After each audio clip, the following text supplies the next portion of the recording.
Hello and welcome back to the building of the bend buckle Falcon. In the last video I made a comment that when you have 10% of the work to do it's going to take you 90% of the time, and that proved to be the case with the underfin of the tail assembly. The one shown on the plan here doesn't really make an awful lot of sense, and it looks very ugly. In fact, it consists of an undercarriage wire frame that holds the wheel.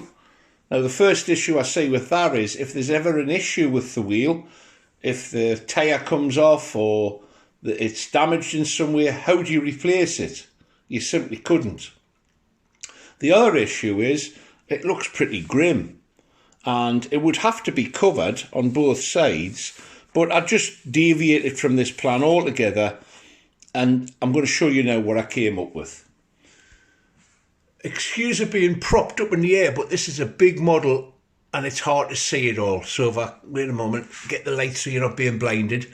So what I've done here, I have a different wire arrangement. If I take the wheel off, you can see it.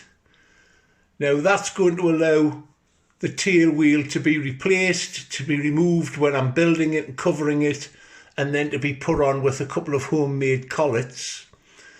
What actually you can't see here is inside I have a hardwood bearer that runs longitudinally within the fin and a vertical hardwood bearer. The wire is lashed to this and it's bent at the top and goes through a hole into the longitudinal bearer. And then the whole thing has been clad with 3/16 soft balsa and shaped. And there is a dowel that runs in here and into a softwood block in the tail, and the whole assembly has been epoxied in place. But I think you can see it gives a nice transition. If I just put the tyre back on. Oh, there you go. It gives a nice transition from the rudder to the underfin and the fuselage. So that task completed. It's now time to turn my attention to completing the sheeting of the front of the fuselage, and there's a couple of issues I've noted on the plan that I'm going to talk you through. Let's just pause for there. Here we go then. This is the next stage of the build, and that is to cover the sides, the bottom and the cabin area with sheeting. And that is indicated, or the rear extent of that is indicated for the sides by this dashed line. And it's here that I've noted a potential issue. And that is that the position for the dowel at the rear, which holds on the wing, is behind the sheeted area. And that's going to cause a problem because this gusset and these diagonals sit behind these longitudinal stringers. And that means there's nothing to support the fabric covering, which will go on later on, where the hole is for the dowel. And that's obviously not a good idea. So what I intend doing is simply to move back the covering of balsa sheeted area back 1/2 inch. And that way, when I actually come to cover the model, I'll have something to stick the covering down to before I burn a hole through with a soldering iron for the dowel location. Other than that, I don't anticipate any major problem in the covering of the side areas because it's actually a gentle curve, much gentler than this area which was sheeted with plywood. So we'll crack on with that and we'll see how it goes. I've cut out a piece of balsa now that will cover the required length with a little notch for the front leg, and obviously you can see we're a little bit short there, so there's an additional piece of a sheet of balsa cut to the width to make the total width up required to cover in one go. And what I'm going to do now is just join the two together. So I'm going to put a little piece of masking tape down on the surface just so I don't stick to it. It's not recommended, is it really? And I'll put the sheet on top and I'll butt this up as tightly as I can, and then I'm going to use the wicking properties of the super glue to join these two together. I'll just spot it to begin with, little piece here, some there, all the way along, holding it together, and then I'm going to run along the seam, and that will join these two sheets or sections together, and I can cover it as one.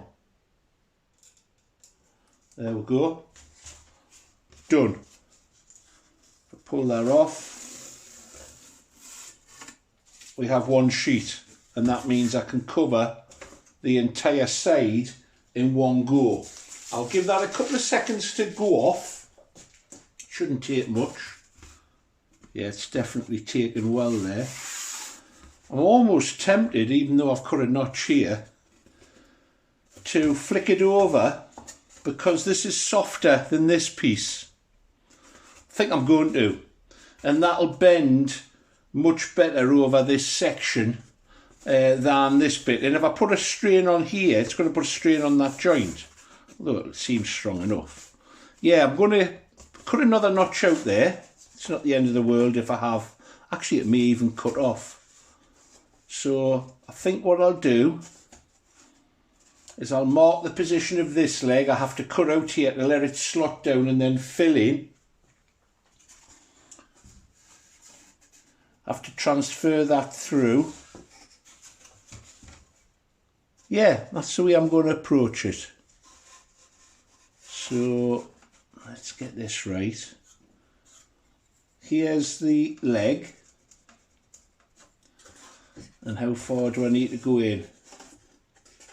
I need to go in that distance there. Let's do a quick check.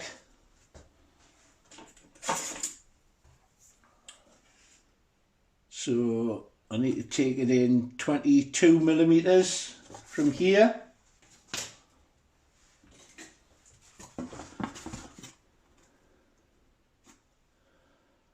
Let's see how it works out. Draw a line down there. 22 millimeters. It's all pretty approximate, this. Double check that.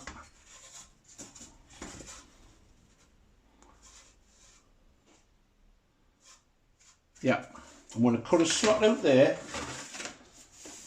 and then we'll see where we go from here and see whether it's what we need. Pause it because I don't know where I've put the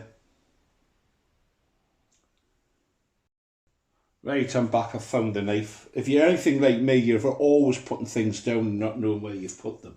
So if I've cut a little slot out here,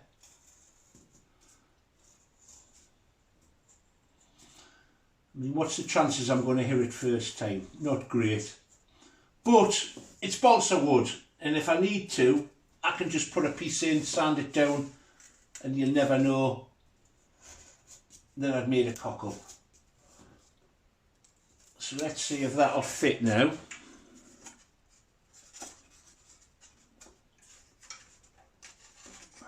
Needs to be a little smidgen wider.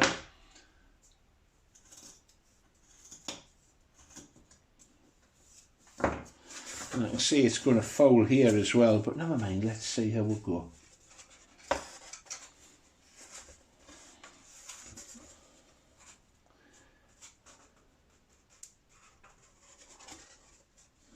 No, we're getting there, we're getting there. So if I take that out there,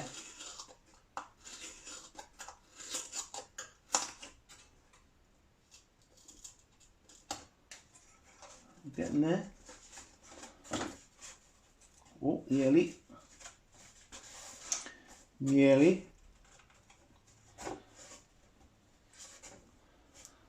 Yeah, it's going to be tight. It's going to be tight, but it's going to work.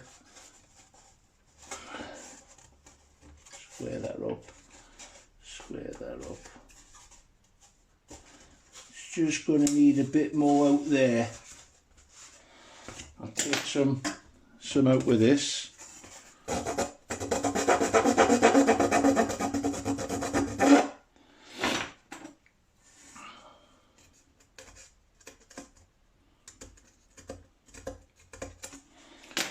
It's always going to be a little bit, it's always a fiddle with balsa wood, isn't it? That's part of the fun. Let's see if I can, no, it's still tight. Oh, it's not far off. That's not far off at all. Right, so that works. Here's tight. Let's have a look.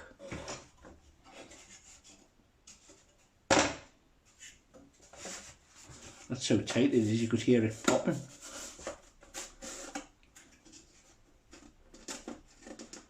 Let's take some out there. Just a little bit. Just a little bit. I'm getting as bad as Dad's RC hanger there with me singing. Don't know if I'm quite as mad as him.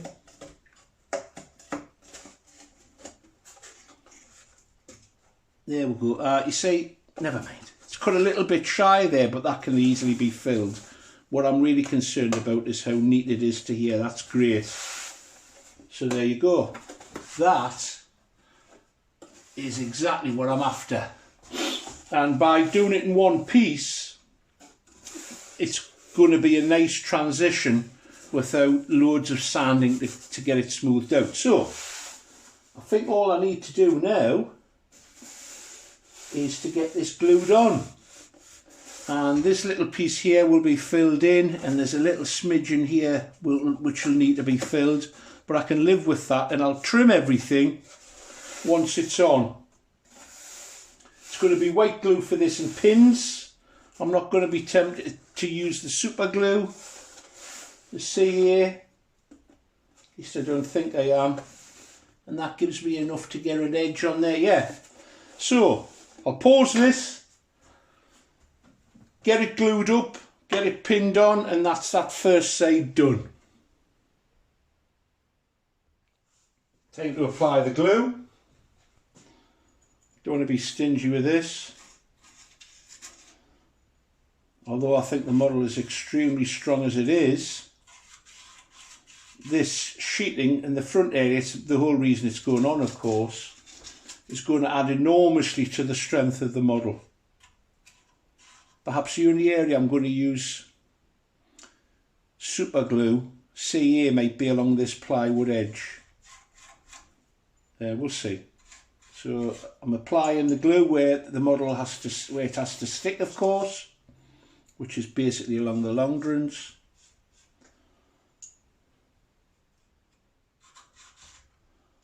Don't need to be stingy with it. And of course the advantage on using a wood-based glue rather than CA is there's a certain degree of flexibility in the wood and the glue rather.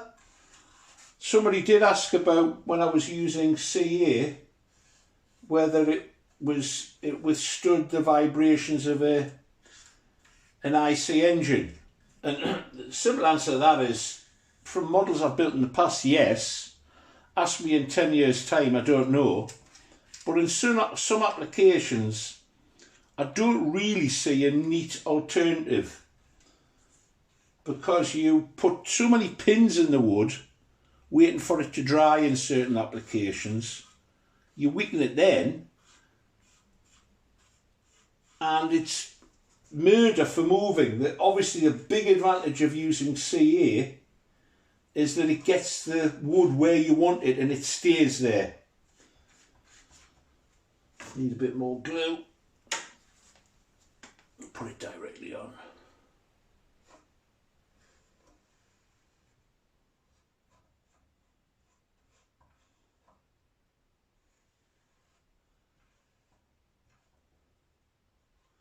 Happy with that. Nothing beats the old digit for applying the glue.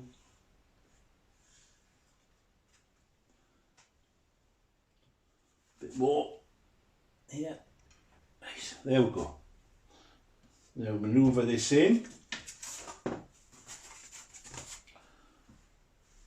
I'm going to slightly dampen the underside.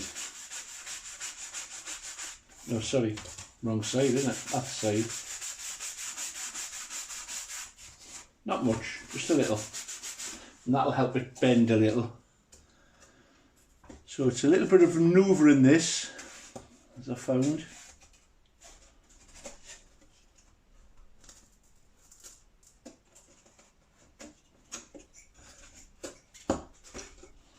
There we go.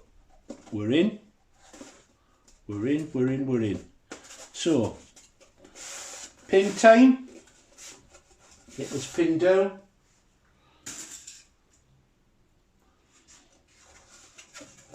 I'm going to pin it at the top and here where I want it to conform, and then I'll go across and make sure everything's holding in position.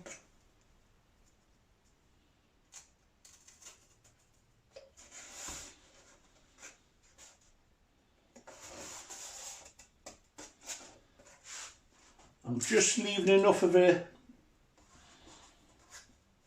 spar showing for when the cabin area goes on.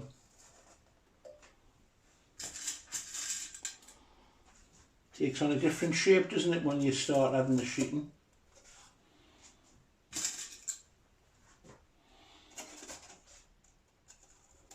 And I think that's a far neater finish than it would be me trying to glue on and follow the curve of that Longdon, because you wouldn't get it right. No matter how careful you were, you would end up with gaps, and we don't want gaps.